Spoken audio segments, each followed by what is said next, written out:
இரவு 10 மணி முதல் விடியற்காலை 8 மணி வரை ஒரு வருட காலமாக தூங்கியிருந்த எங்களை மனிதன் நினைத்தால் அதிகாலை 4 மணி அளவில் எழும்பலாம் என்பதை இந்த ரமலான் எங்களுக்கு நிரூபிக்கிறது. ஒரு வருட காலமாக தஹஜ்ஜத் தொழாமல் இருந்த எங்களை மனிதன் நினைத்தால் தினம்தோறும் தஹஜ்ஜத் தொழலாம் என்பதை இந்த ரமலான் எங்களுக்கு நிரூபிக்கிறது. ஒரு வருட காலமாக பள்ளிக்கு யார் வருவார் என்பதை எதிர்பார்த்து காத்திருந்த சுபகு நேர தொழுகை மனிதன் நினைத்தால் பள்ளிகள் நிரம்பி வழியும் அளவுக்கு மாற்றங்களை கொண்டு வரலாம் என்பதை இந்த ரமலான் எங்களுக்கு நிரூபிக்கிறது. காலமாக பாவங்களிலேயே மூழ்கி கிடந்த எங்களை மனிதன் நினைத்தால் பாவங்களிலே இருந்து ஒதுங்கி கொள்ளலாம் என்பதை இந்த ரமலான் எங்களுக்கு நிரூபிக்கிறது.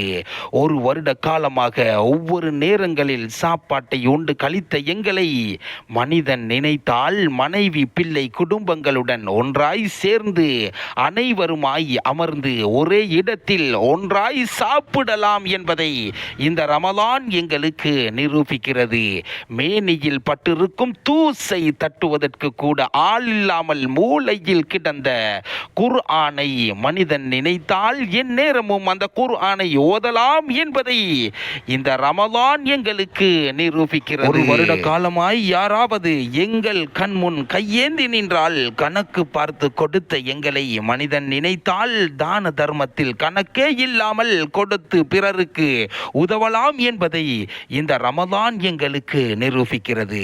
ஒரு வருட காலமாய் வயிறு முட்ட களத்து வரை உண்டு கழித்த எங்களை மனிதன் நினைத்தால் பசியையும் பொறுக்கலாம் என்பதை இந்த ரமலான் எங்களுக்கு நிரூபிக்கிறது. ஒரு வருட காலமாய் தூசண வார்த்தைகள், ஏச்சு பேச்சுக்கள், கேலி கிண்டல்கள், அவதூறுகள், ஊறு பலாய்கள், கோள்கள் என மனம் போன போக்கில் வாழ்ந்த எங்களை மனிதன் நினைத்தால் தன்னையும் தன் வாயையும் பேணி பாதுகாத்து வாழலாம் என்பதை இந்த ரமலான் எங்களுக்கு நிரூபிக்கிறது. மாற்றங்கள் எப்போது வேணுமானாலும் மாறலாம், ஆனால் மாறாதது இன்று வரை மனிதன் மாத்திரமே.